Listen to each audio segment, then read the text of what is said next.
Alors, bonjour, bonsoir. J'espère que vous allez bien.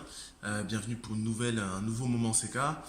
Aujourd'hui, je vais vous parler d'un politicien que vous aimez bien, ou pas du tout, ça fait rien. C'est Monsieur Dupont-Aignan.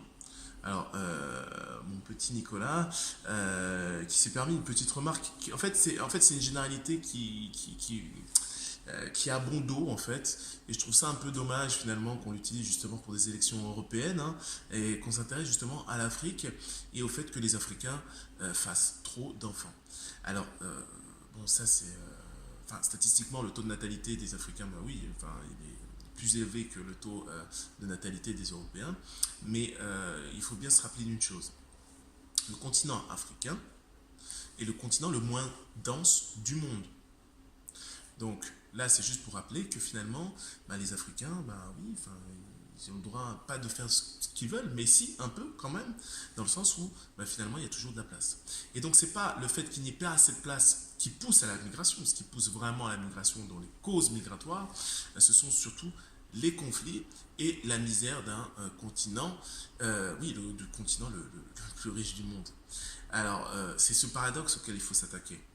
Et bien sûr, c'est des questions qu'on ne veut pas traiter, hein, même si un certain Mario Balotelli en a parlé d'une manière assez simpliste, mais qui a été entendu et qui a été efficace finalement.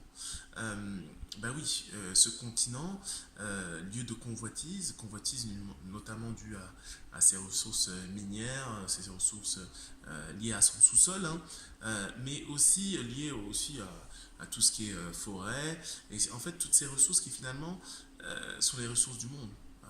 On parle souvent de la forêt amazonienne, il y a la forêt tropicale, la forêt vierge qui est aussi en Afrique. Il y a aussi beaucoup d'espèces en voie de disparition en Afrique.